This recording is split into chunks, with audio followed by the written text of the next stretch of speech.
Command प्रॉम्प्टून तुम्ही FTP सर्व्हरला connect करू शकता.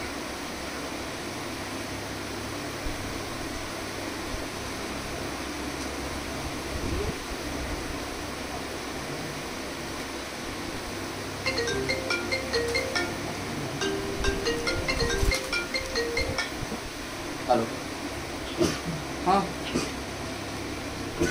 बॅच माहिती नाही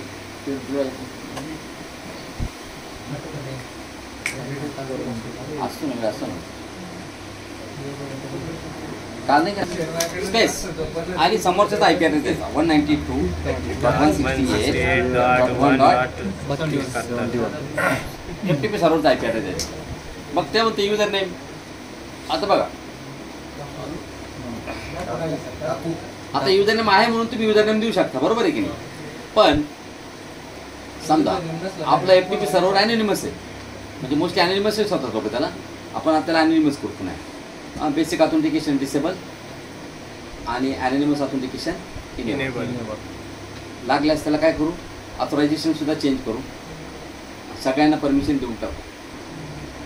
all users I will have the read write download upload permission, सगळ्यांना परमिशन. ठीक आहे, okay. And now start the FTP server, FTP site जाईल. आणि आता तुम्ही क्लायंट 32 वर जा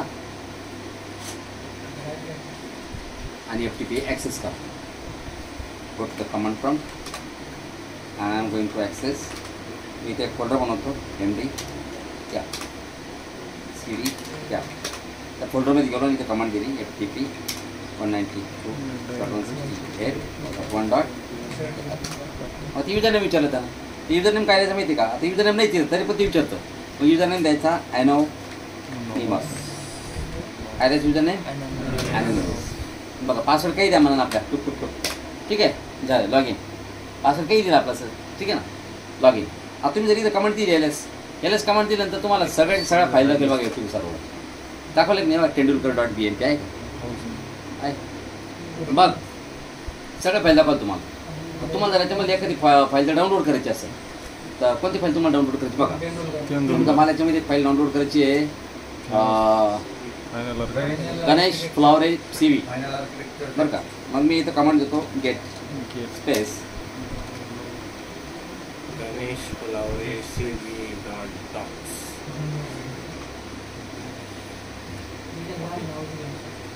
काय एवढं मोठं नाव ध्यानात राहत नाही आपल्या. इथं काय करून आणि पेस्ट करायचं सर. हां, सिस्टीम कॅनॉट फाईंड म्हणतात ते.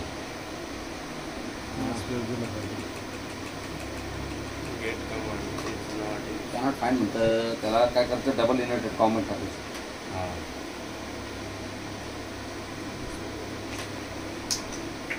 पाय आहे का.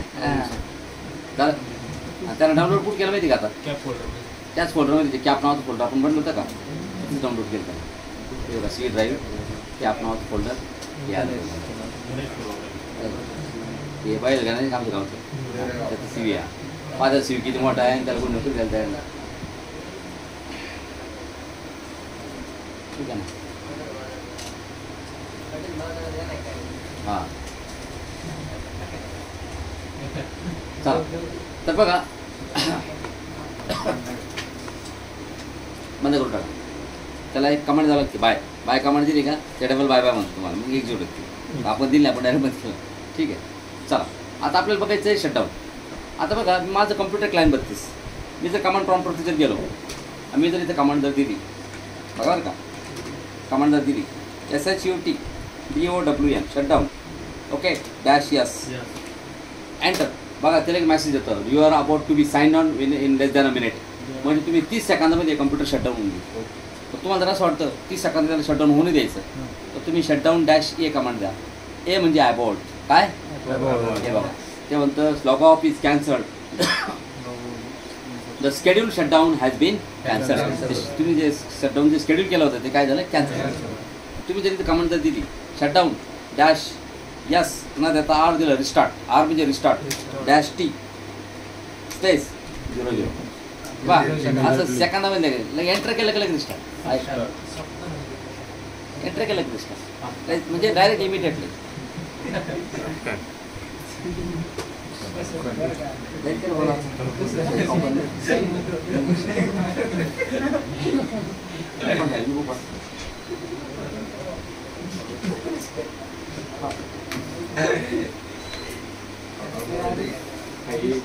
Traffic and last. हां चला लक्ष द्या रे.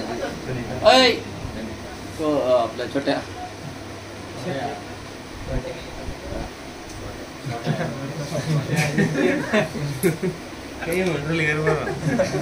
काय चित्या नाही मोठं. तर बघा तुम्ही मला बंधन करते प्रत्येक गेमर पोरो. हा तर अय लक्ष द्या. आता मी जर कमांड दिली SHU shutdown space dash M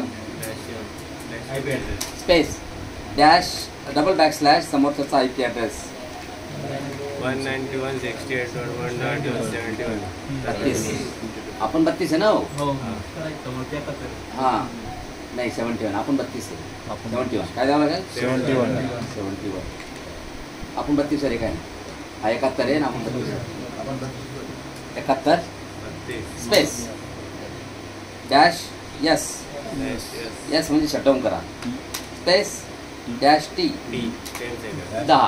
10 second येईल. किती तुमच्यावर तुम्ही 10 सेकंद देऊ शकता 500 सेकंद देऊ शकता तुम्ही. बघा तुम्हाला मेसेज ॲक्सेसिबिलिटी नाही.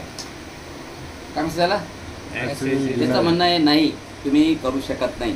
असं जर असं तर मग तर कोणी कोणाला शटडाऊन केलं असतं. हो बरोबर आहे की हां. इथं तुम्ही याऊच्या सर्व्हरला पिंग करायचं. याऊच्या सर्व्हरचा IP ॲड्रेस घ्यायचा. घेतला का बस मग याऊच्या सर्व्हर इथं बसून शटडाऊन करून टाकायचं. तुम्हाला हो असं नाही का. तर सगळ्यात पहिले बघा त्याला शटडाऊन करायचं असेल तर आपण त्याला ॲक्सेस करू पहिले. काय त्याचा IP ॲड्रेस 192.168.1.1. त्याला ॲक्सेस करा. ती युजर नेम पासवर्ड देईल तुम्हाला.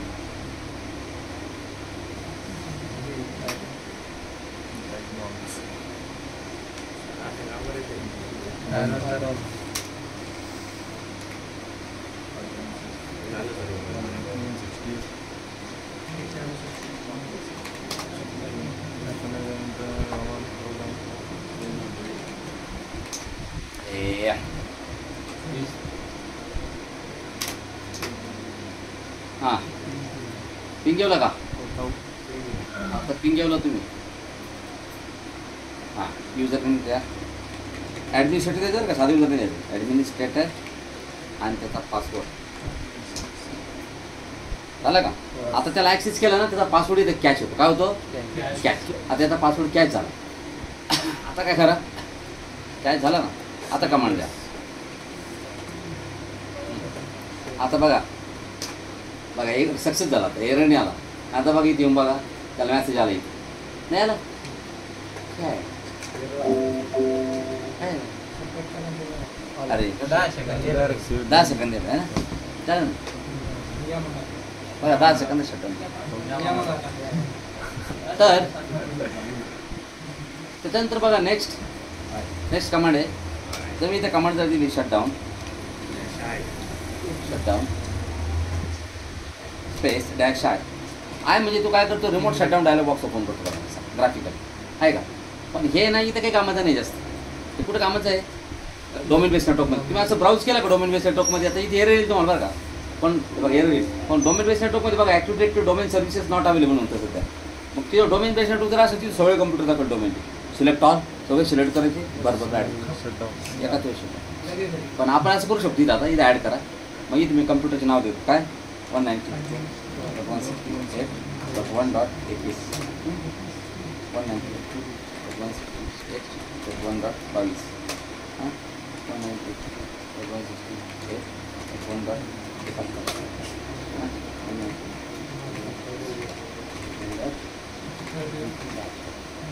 चला हे 4 कम्प्युटर दिले आपण. पण तर आपण काय म्हणतो हे 4 कम्प्युटर मला शटडाऊन करायचे. काय करायचे शटडाऊन.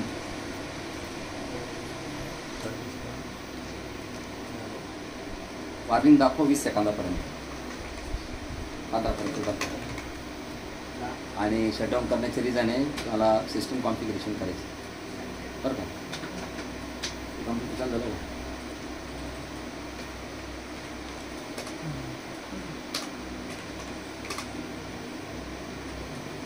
या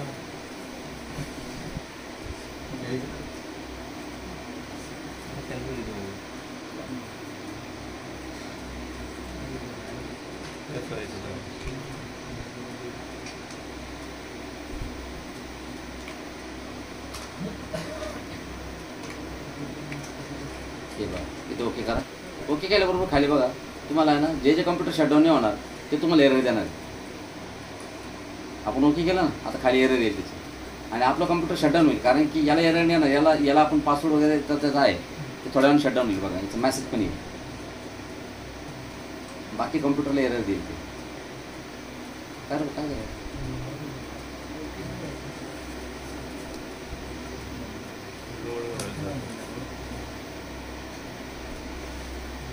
आपलं शटडाऊन होईल समजा आहे की नाही याच्या एखादा दे ना पण ॲड्रेस